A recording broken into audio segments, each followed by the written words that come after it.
এগৰাকী জনপ্ৰিয় শিল্পী, জ্যেষ্ঠ শিল্পী অৰুণ দাস ডাঙৰীয়া 2-4 দিনৰ আগৰে পৰা কিছু অসুস্থতাৰ আমি বাতৰি পাই আহিছিলোঁ আৰু তেখেতৰ এই অসুস্থতাৰ চিকিৎসা প্ৰদান কৰিবৰ কাৰণে পৰিয়ালবৰ্গই গুৱাহাটী মেডিকেল কলেজত আজি কিছু মোৰ সূৰ্য তাতে এডমিট কৰোৱালে আৰু আমি খবৰটো পায়ে মাননীয় মুখ্যমন্ত্ৰী ডাঙৰীয়াই প্ৰকাশ কৰিছে তেখেতৰ সকলোবিলাক চিকিৎসা ব্যৱস্থা যাতে ভাল ধৰণে হয় তাৰ কাৰণে এই চিকিৎসা মহাবিদ্যালয়লৈ অহাৰ পৰামৰ্শ আগবঢ়োৱাৰ লগতে আমাক গোটেইখিনি চোৱা চিতা কৰিবৰ কাৰণে আহ্বান জনাইছিলে।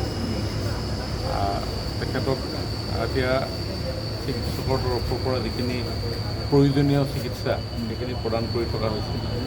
নাৰ্ভৰ কিছু সমস্যাত তেখেত ভুগি আছে, বাওঁহাতৰ ভৰিটোৰ কাৰণে অলপমান দিগদাৰ কৰিছে, তাৰ কাৰণে অলপ ইভালুৱেশ্যনৰ প্ৰয়োজন।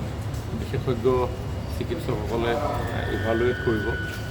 আমাৰ ছুপাৰিনটেণ্ডেণ্ট, প্ৰিন্সিপাল সকলৰ লগতে আমি কথা বতৰা মিলিত হৈছোঁ আৰু এতিয়া মই ভাবোঁ এতিয়া চিকিৎসালয়লৈ আহি তেখেত উপস্থিত হ'ল, সম্পূৰ্ণ চিন্তাৰ পৰা তেখেত মুক্ত হৈছে আৰু